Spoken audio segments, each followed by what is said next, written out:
You're listening to the Erica and McAfee podcast, a faith-based podcast for Black women and women of color to share stories of grief and loss due to miscarriage, infant loss, and stillbirth with journeys of trying to conceive and infertility.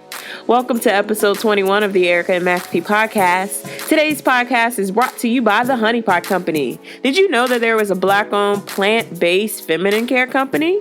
The Honey Pot Company's goal is to educate, support, and provide women around the world with the tools and resources that promote feminine health and wellness.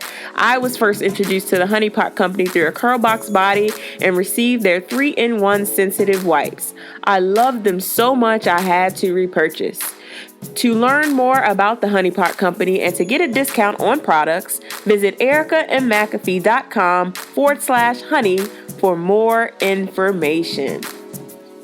In today's episode, Kori Williams shares her multiple loss story and surprise rainbow baby. Kori is a PR and communications professional. She founded K-Will Communications LLC in 2015. The company uses comprehensive PR and communication solutions to help entrepreneurs motivate, educate, and inspire others through public speaking. Shortly after rolling out her company, Kori experienced a miscarriage in October 2015 and a second trimester loss at 23 weeks the following October 2016. She buried her daughter Parker and spiraled into a deep depression for months. After taking a moment to regroup, she decided to pick up the pieces of her seemingly broken life and career, only to learn she'd been carrying another child the entire time. She was 5.5 months pregnant and had no clue. Kori was immediately put on bedrest and gave birth to her first living child in August 2017, a beautiful, healthy baby girl named Miyaka'nwi, which means thank you, God. Having always been driven and highly motivated, Kori is committed to rebuilding her life and career through the new lens of motherhood, sharing her story in an effort to minimize the stigma and silence surrounding pregnancy and infant loss. Thank you, Kori, for being on the podcast. Of course, I'm happy to be here. Thank you for having me. No problem. So let our listeners know a little bit about yourself. Well, I am a communications professional, PR communications professional. I'm originally from Cleveland, Ohio. I went to school, I finished school at Hampton University with my bachelor's degree and have since just lived in a couple different areas doing PR and communications. I was working, I've worked at NBC, I've worked at the Library of Congress, doing events, so I have a pretty diverse background in terms of industries that I've worked in, and I would say I, started doing some independent public relations work, and that was really working out for me, and I went to, kind of launch my own company in 2015, right before I kind of went into, I guess, kind of the season of losses, but yeah, I've always been very driven and just very ambitious. So, I feel like I'm in a much more, stable place to kind of continue with that journey. But it had been a rocky past couple of years. So I definitely had to put some things on hold, but I'm very, very excited about picking that back up because I love what I do. So, I've had some really cool experiences in my career. Like I said, from working on Capitol Hill, doing events for, Simon and Garfunkel, to working at NBC and working shows like Saturday Night Live, Late Night with Jimmy Fallon, and things like that. So I love what I do, and I'm very much excited about, picking that back up. Awesome. So let's go into your loss story. You can go into as much detail or as little detail as you would like, but tell us about your losses. Okay, so in October 2015, shortly after actually officially launching my company, I learned I was pregnant, and it was very surprising to me because, to be quite honest, I didn't think I could get pregnant. I'd spent, most of my 20s thinking that. And so when I did get pregnant, it was an extreme surprise to me. And the relationship I was in at the time, I thought he was the love of my life. He was very unsupportive, asked me to terminate the pregnancy, wasn't with it, any of that. So it was devastating. It was devastating. But what's interesting is the moment after I had that conversation with him was when the pregnancy started to terminate. And so to me, I mean, that just spoke some things to me about that relationship itself. But yeah, it was painful. You know, the thought of losing, you know, a child, and, you know, at the same time losing that relationship. Both of them just kind of really set me back. So it was a tough season. And so I have the most amazing friends. They kind of literally came to my rescue, and we all flew down to Dallas, where one of my best friends was living at the time. And yeah, you know, they just took care of me. You know, they were like, you know, take the time you need, you know, heal, and just relax. You know, just allow yourself to heal. You know, talk to God, and really just do what you need to do to get back to being you. And so I did that, you know, as best I could, you know, while I was there, and spent a couple of months there. And like I said, Cleveland, Ohio is home for me. So I went home during the holiday season and went back to Dallas at the beginning of 2016, kind of for my fresh start, kind of just to start all over, start a new chapter. And that I was doing well, you know, putting some things together. And that summer, at the beginning of that summer, you know, learned I was expecting again. You know, and so I, you know, that really kind of took me back, because I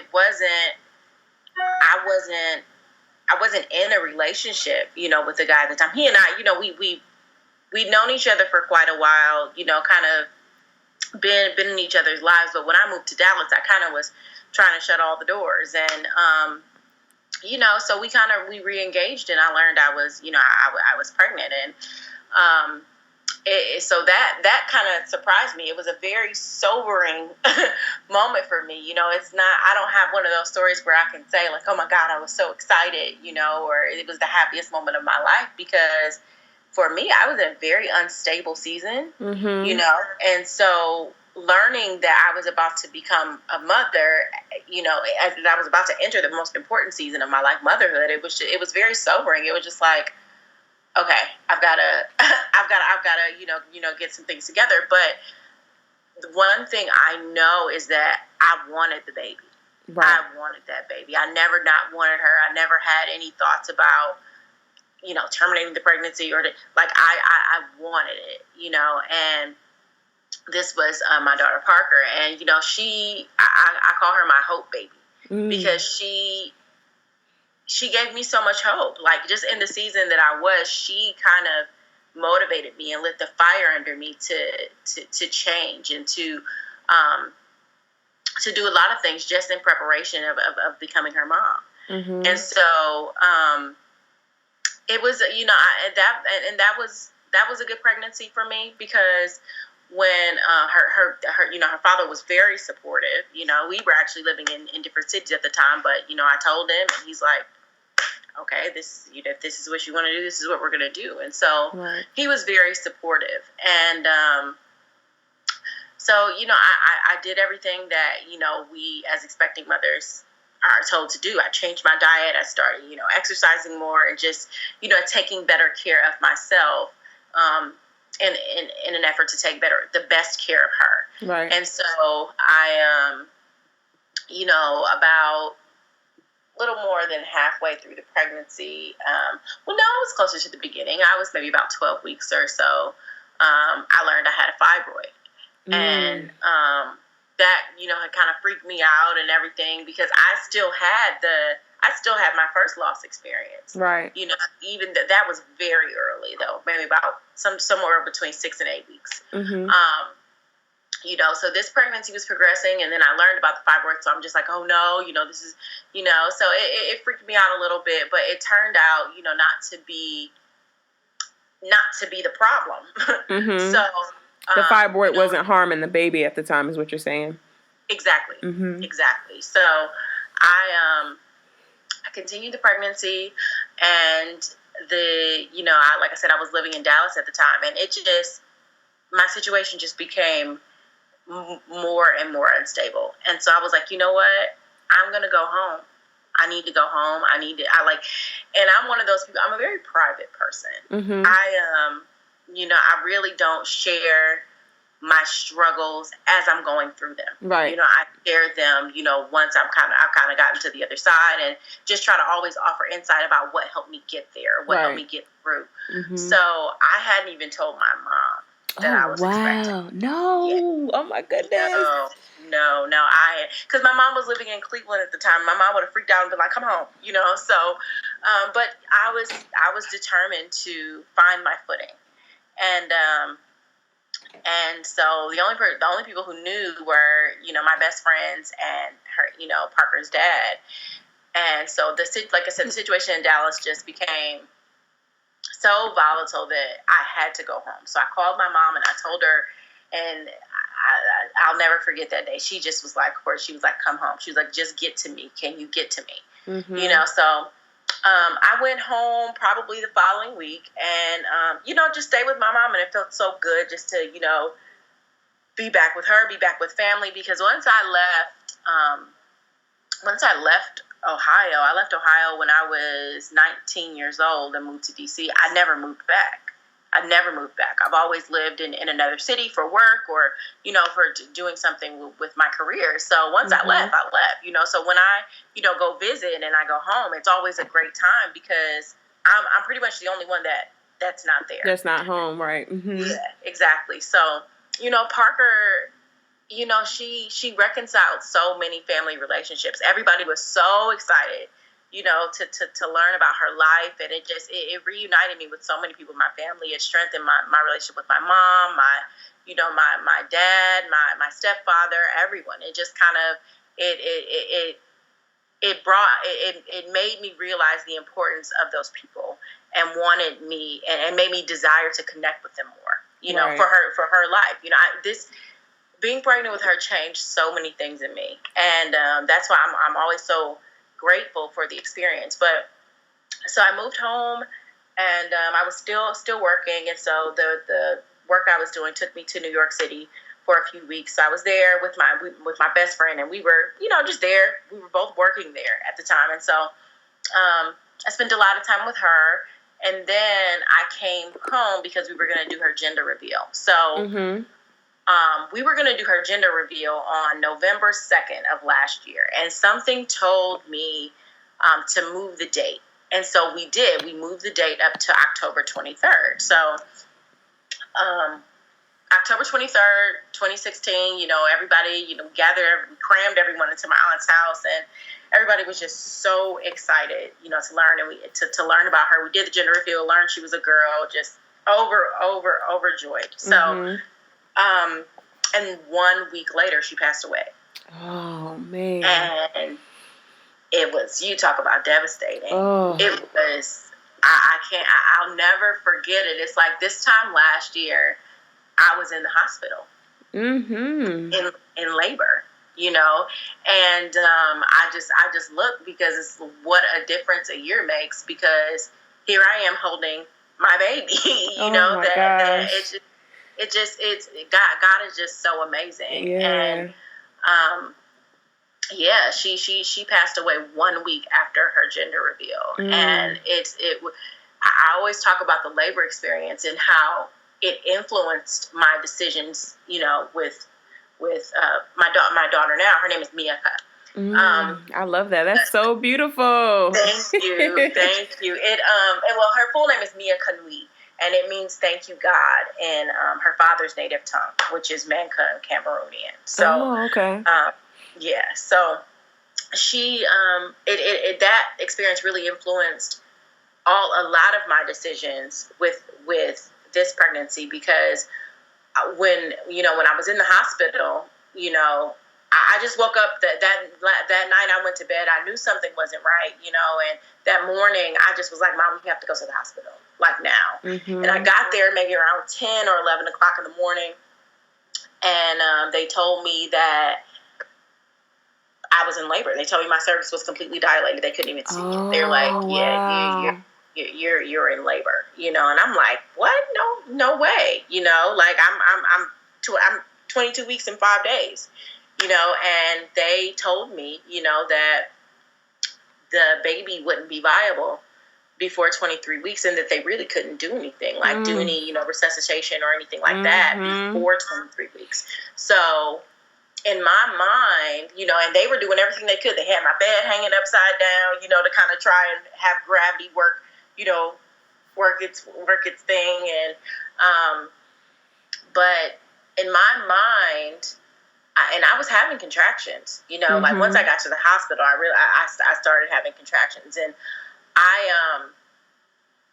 on the way to the hospital, and it's so funny because I struggled with what I was gonna name the baby, because I her dad and he wanted her to have a traditional name. I wanted her to have an American name, and so we went back and forth for a little while. But I really felt when I was in New York, I really fell in love with the name Parker. And on my way to the hospital, my mind was already kind of made up that I was going to name her Parker, and of course on the way to the hospital, I didn't know I was in labor. And the street of where the hospital is, like the 2 lights up from the hospital, there's a street called Parker.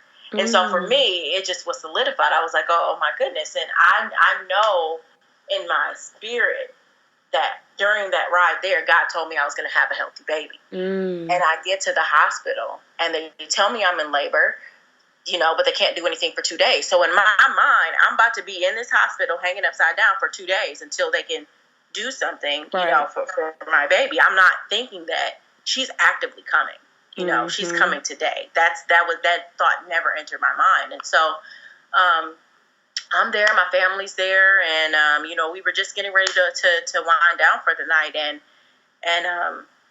matter of fact, my best friend had just left the hospital, and I went to lay down, and I reached down, and she was there. She had literally, because I had an epidural. Right. So you were calm. Your body was relaxed. My body was relaxed. Exactly. So I was having the contractions. The pain was intense. They had given me something milder than the epidural, and that wore off. And I just was like, I can't do, because in my mind, I'm going to have to do this for 2 days. I'm like, I can't take this pain for 2 days, So I allowed them to do the epidural. And just before I was going to bed, I reached down, and she was literally coming out in her sac. She was just right there. And my heart, had dropped, because just before that, I told them, I said, can you check? And, they don't put you on the monitors until you're a certain time in your pregnancy either, Right. Yeah, the fetal heart monitors. So when I first got to the hospital, they had put me on them, but they took me off once they moved me to a room and decided they had to keep me. They're like, well, we usually don't do that and all this other stuff. And I'm like, well, just check our heart rate once before I go to bed. So they're feeling around, and they couldn't find it.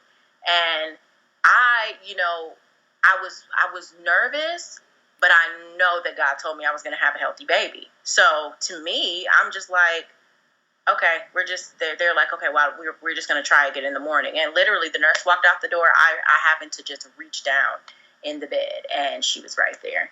Wow. And, so the doctors and everyone came in, and, I had to push a little more. And cause she came out in her sac, and they took her over to the little baby bed, and they told me that there was no heartbeat, and I was utterly devastated. I was utterly devastated. Her dad was on the way to Cleveland at the time, actually, and she was born October 29th at 8:21 p.m. Wow. And I was so hurt, and I kept her with me. The hospital allowed me to keep her. I was in the hospital for maybe another 2 days, and I kept her with me the entire time. The holiday season is here, and there's no need to go anywhere else to shop for your sister-in-law's lost mom, dad, or family member. Visit ericaandmcafee.com/shop for your ultimate holiday shopping guide for lost moms and families. There you would find personalized gifts, Christmas ornaments, jewelry, t-shirts, and other inspirational gifts that were curated for those who may have recently experienced a loss or this holiday season is just particularly difficult for them. Visit ericamcafee.com/shop to shop for your lost mom and family. Awesome, you had that time with her. Yes, yes. I demanded that time with her. Not that they were against it or anything, but I was like, don't take her. Like I want her in here with me. In here with me. I kept her with me. I sang to her. I held her. I danced around the room with her, and I enjoyed that time that I was able to hold her. And so we started making funeral arrangements and everything, and all of that was really therapeutic for me to be able to do that. So we talked to a funeral home, and I had gone to church with a young lady that had an infant loss of twins, maybe like a year or 6 months to a year earlier. So my pastor recommended that funeral home. They were amazing. So I stayed in the hospital with her. I was there. Her dad came, and people just they came to visit, and we had the pastor come and do just a blessing and all of that. And so I went home, and I was so depressed. I was so sad and depressed, and we buried her on the day we were originally supposed to have her gender reveal. Remember, I told you we had moved the date? Right, to November, yeah. To November. So we buried her a week after she had passed away. And, we had a small funeral at the cemetery. And after that, I was just so depressed. I was so depressed. I was angry at God. I, felt like he had lied to me, and just, all of those things. And, I spent every day getting drunk. I literally, I feel like I drank every day at the end of last year, every day. And, just out of just sadness and depression. Right. And, we threw an 80th birthday party for my grandmother last December. So, shortly after, her funeral and everything. So I went, we went to the party, and her dad, because her dad, he left, he lives in the DC area, and he left there and kind of came to Ohio and stayed there with me for a few weeks, and went back for work and then came back for the party. And after that, I left with him. So I left home again, and he just took care of me. He just took care of me. I was just so sad and so depressed, after that loss, that it was overwhelming. And so for the first few months of the year, I was a wreck, and it wasn't good. But I had to find it in myself to make a decision to choose my life over my grief. Wow. And so I did, because mind you, right before all of this happened, I had just launched my business. I was just, I was doing some things, and everything just came to a screeching halt, and because of just the devastation that I was experiencing. Right. And so I picked that back up. I gained more weight than I've ever, had in my life, out of, from not only the pregnancies, but just sheer depression afterwards. And so, I was like, I'm not going to do this anymore. I'm going to change some things around. So I would say around mid to late February, I changed my diet, started eating better. I stopped drinking. I had, started, working out, exercising, getting my body back to feeling like myself. Right. And so, as soon as I was getting some little results and everything, and I just had, I'm trying to think of what, I started just having some abdominal pain, just like, it just felt weird. And and I didn't know what was going on. So we had and I don't even know what prompted me to take a pregnancy test, because in my mind there was no way I was pregnant. I took a pregnancy test in January that came back negative. Oh, okay. So yeah, so I just was like, no, it's just I don't know. I'm like, but we have them here, so I may as well just take one. And both of them came back positive, and I'm like, no way. So I went to the hospital and learned I was 5.5 months pregnant. They did an ultrasound. Are you serious? Oh my goodness. Yes, ma'am. There was a big old baby in my belly, and I just was like, you were thinking that the weight gain was just because of you being in your depressed state. Exactly. Oh my goodness. Yes. So at the end of April, that was when I found out. And so the reason I lost Parker was because of an incompetent cervix. Right. And so they told me that with my next pregnancy, I'd have to get a cerclage around about 12 weeks. And here I am, 20 weeks, and I had no idea. So, of course, I'm freaking out all over again. Right. And we share that in common. I had to have a cerclage with my son, with my rainbow baby. I had an incompetent cervix as well. Yeah. Yeah, and, it's something that I don't know why I don't know if there's a way they can check for it, because they kind of tell you that we don't know until you experience a loss. I know, and that's the hard part about it. They wait until you have a second trimester loss before they start monitoring you forward in your next pregnancy, when they should do it. Our healthcare should do it from the beginning. From the beginning, Mm-hmm. There's no reason not to. Mm-hmm. It's the difference between just doing an abdominal ultrasound and a vaginal one. Exactly. Just to measure it, exactly. And it makes no sense to me. But yeah, so that's what happened. So they put in an emergency cerclage, and I put me on bedrest. So here I am, about to get myself back together. I was literally about to turn 30. It was right. My birthday is May 13th. So I found this out literally 2 weeks before my 30th birthday. I was planning trips. I was about to go to Vegas, and then we were going to go to Barbados, and we were just going to live it up and just be 30. And it was my, just letting it all go, Wow. only to find out I can't do any of that. And I was on bed rest. So that kind of was its own, downer. On top of the fact that here I am pregnant again. And like you said, there's nothing more difficult than having a loss and then having to go through another pregnancy again because of that fear. Mm-hmm. So I live with that fear every day, just like, oh my God, can I do this? And then you ask the questions, what's wrong with my body? Why I'm a woman? Why can't I, just all of those things that we put on ourselves when we experience a loss, mm-hmm.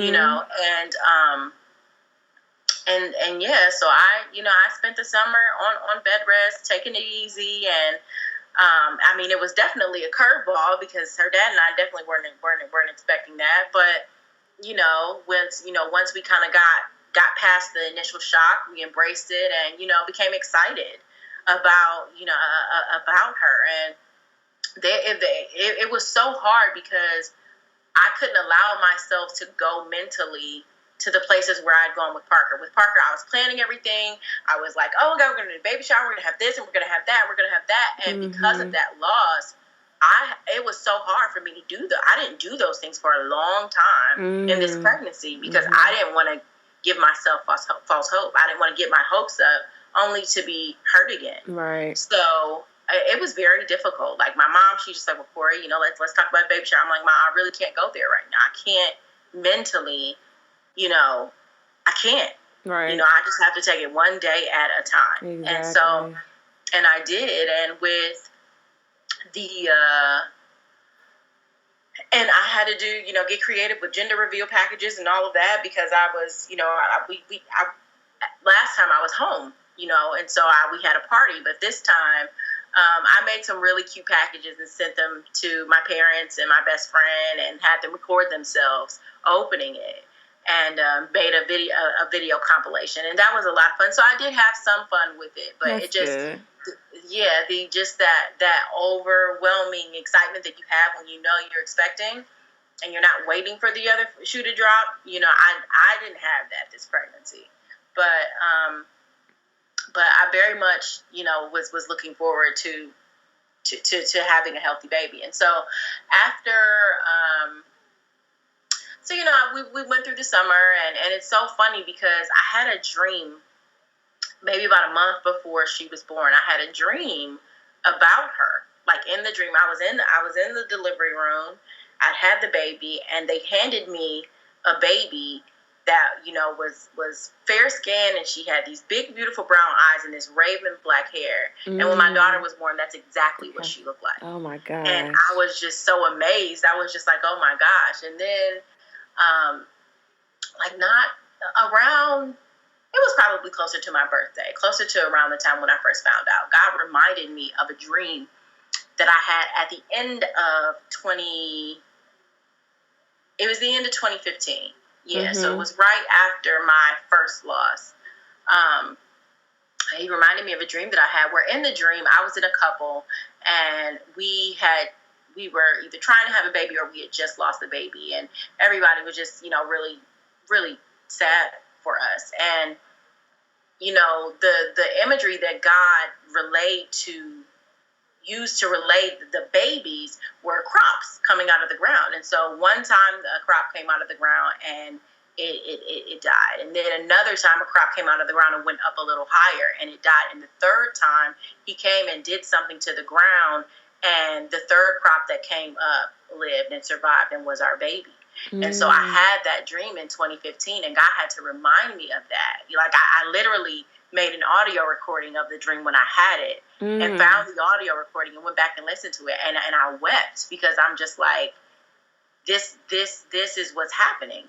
So in essence, you told me this, but how could I connect those dots at that time, and God had spoken to me a lot through my dreams when I was pregnant, just and more or less, in ways, kind of trying to prepare me or show me, but I think I wouldn't believe it, or didn't want to believe it. Who wants to believe that you're going to lose a child, And, but yeah, once I was reminded of that dream, I wept, and I remembered, he reminded me that I told you were going to have a healthy baby. Right. And I meant that. And I told you, that this was the season that you would become a parent, even though it didn't look like what you thought it was going to look like, because there are a lot of things. I wanted to be married. I wanted to have this. I wanted to, all of those things. And so for me, it was just kind of all out of order and all, but when God calls you to do something, he equips you to do it. He and does. I didn't think, that I was ready, or that, this would be that season. He said it so. And my daughter was born, like I said, a month after I had that dream about her face. And she was born, and it was literal deja vu. I looked at her, and she's got these big old brown eyes, and she was very light when she was born, and a head full of just raven black hair. And she was the most beautiful girl I'd ever seen. And it was kind of brought full circle because Parker was born October 29th at 8:21 p.m. and my daughter was born on 8/21, the day of the eclipse. Oh my goodness. And then today we're doing this interview on October the 29th, which is a year from your, it's your anniversary or birth of your daughter Parker. Oh my goodness. Absolutely. So it was an eventful year, to say the least, but just what a difference it makes, because I'm sitting here looking at my beautiful rainbow baby while she's, in a milk coma, and just reflecting on Parker and how the process of becoming her mom changed me so much. Like I said, she's my hope baby. She gave, in the unstable season that I was in, she gave me hope of what I could become, to what I could be for her. And, it's absolutely amazing. So it's lots of highs and lows, but But God seen you through, and like you said, what a difference a year makes. Oh my goodness, you definitely have a story. I didn't realize that you found out you were like 5 months pregnant. Oh my goodness, Yes, I could imagine what you were going through your head. You're like, oh my, what? I'm what? What? Exactly. And I like to say, I have an awesome mentor, and when I was just sharing this story with her, she told me, she said, Kori, she said, God hid Mia from you because he had to, and because because I would have been freaking out for the first 5 months like I did for the last 4. Yeah, no, you would have been even more on edge and more anxiety, especially as you got closer to that 18th week when you lost Parker. Exactly, when I lost Parker. Exactly. And you didn't find out until 2 weeks later. That was nothing but God. Nothing but God. And so, I say that I'm just like, she was hidden. She was hidden from me. And it's funny because once we know, like, I never believed those stories. Like, you hear stories about women saying, "Oh, I didn't know I was pregnant." I'm like, how do you not know you're pregnant? Like, how? And now I know. Now I know. But it was, it was hard to believe. It's hard to believe until it happens to you. But once I knew that, and our bodies are so powerful, once my mind knew what my body was doing, it allowed me to be pregnant, because I didn't look pregnant. I just looked like I was carrying the extra baby weight from the last pregnancy. Right? Exactly. As soon as I knew, I looked pregnant. My bump started growing. She started moving, and everything, because it wasn't like I didn't feel, I didn't get far enough in the first pregnancy to know what quickening feels like. I knew what it felt like. She just wasn't moving, right? And it just, as soon as I found out, it's like my mind allowed my body to be pregnant, and she started moving, and she became very active. Very active. She was kicking all the time and moving, which I felt like gave me extra comfort. Yeah. Because she was so active. She was never really not moving. And so yeah, it's been quite the journey. Oh, that's awesome. You have an awesome story, and I'm so happy that you share. So what are some resources that are out there for other lost moms? Resources that you use and resources that you just know of that can be of help to other lost moms? Sure, of course. So I know in the hospital where I had Parker, they kind of have this grief packet that they give out, and they had a support group. They had kind of a grieving mother support group that met. I think it was just maybe like once monthly. And so I went to, one of those meetings, and it was awesome. It was awesome to be able to connect with other moms who understood the level of grief that I was feeling. Mm-hmm. And one of the things that really helped, I wish I could think of the name of the group, but I can't. But my thoughts would be that, most hospitals have a support group like that. Mm-hmm. So that was really helpful for me. It was very therapeutic to be able to get in a room of other people who could relate and share my story. Right. And that for me was invaluable. Other resources that I know of that have helped me have been social media pages, social media groups, like the page, I Had a Miscarriage. Mm-hmm. I love that page. Mm-hmm. They share so many just gripping, raw stories of, strong women, going through this, overcoming, and just being honest about their grief. Mm-hmm. I didn't want to live. I didn't want to do this anymore. I was upset at God, and I just, because there's such a stigma and a silence about it. I don't know if women are embarrassed. Mm-hmm. I think I felt some sense of embarrassment, with my first loss, because I'm just like, well, why can't my body do this? This right. is what I was biologically created to be able to do this, and I can't, and so so a lot of those resources, just hearing other people's stories, having the opportunity to share my own story, for me was extremely therapeutic, and has been extremely therapeutic. Mm-hmm. And I think that's one of the things that made my journey to healing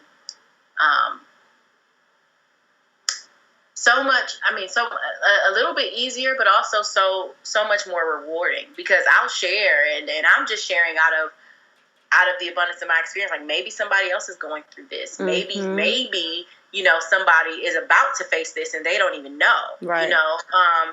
And every time I share, I always get a response back like that. Like, one of my good friends, she after I, had shared about Parker and, just, announced my, my new pregnancy, she reached out to me. She said, I just lost my little boy 2 weeks ago.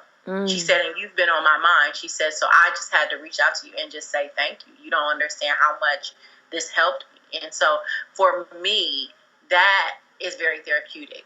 I know a lot of people, are very private and they don't want to share, and they don't want anybody to even know that they've ever had a miscarriage, but don't suffer in silence is my recommendation. Right. Find a support group of women who can relate, and if not, just find you a really, really good friend who would just listen. Mm-hmm. Who would just listen. Right. So that's awesome. That's been really helpful for me. Yeah, that is awesome. So, what encouraging words can you give to the lost mom that's out there that's looking to try again? Well, for me, it's funny because I actually had, a friend that I'm kind of, we had gone to middle school together, and so now we're just connected on social media, but she had a loss. She had like a tubal pregnancy, and it was pretty bad, and she was just sharing, her grief, and I immediately reached out to her. Personally, I inboxed her, and I'm like, hey, you know what? Like, take the time you need. Mm-hmm. Take the time you need. Allow yourself to grieve, because so many times we just try to push past it and move on and close the chapter and let it go. But you owe it to yourself to grieve. Mm-hmm. Just like you owed it to yourself to feel the joy and excitement about the possibility of giving life. Mm-hmm. And that doesn't just go away because you learn. It's not, it's not going to happen. Like, there's a pain that comes with losing a child that has to be respected and addressed. So my advice is allow yourself to grieve, allow yourself to feel the feeling, give yourself the time that you need to heal, and breathe and reboot. Right. Honestly,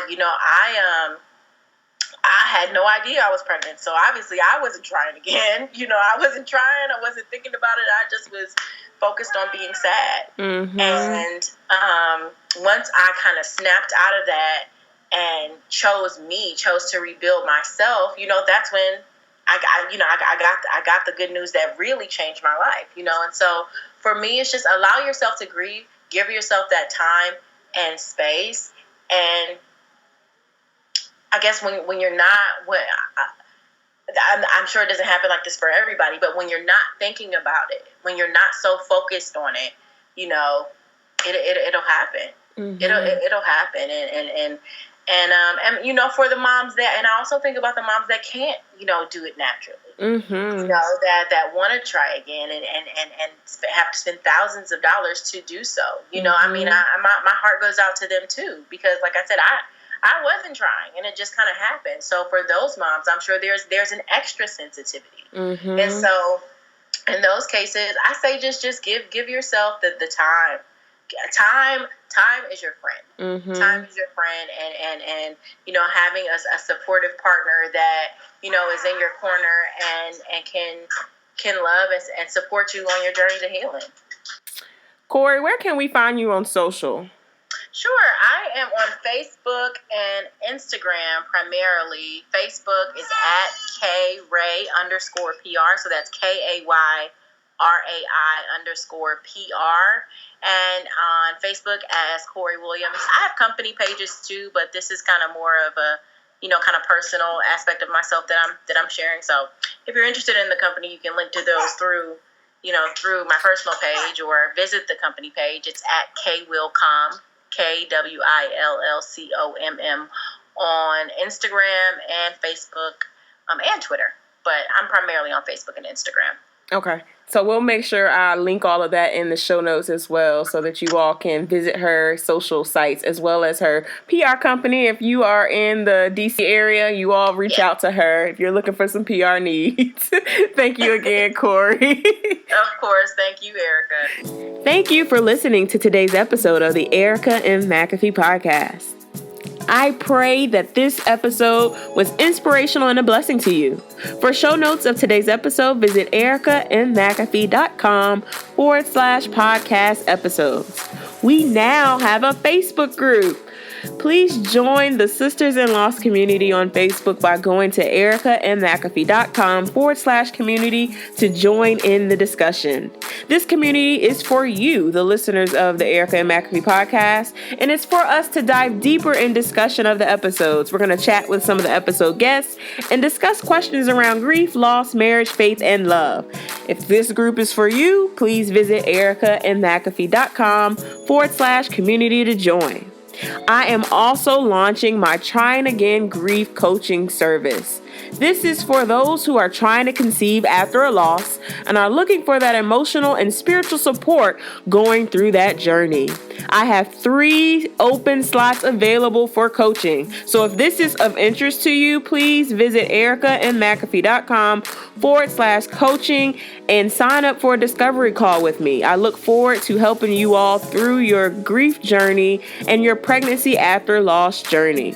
Please do not forget to subscribe, rate, and review the Erica M. McAfee podcast, especially if you're listening in iTunes. Keep the faith, and I will talk to you next Wednesday.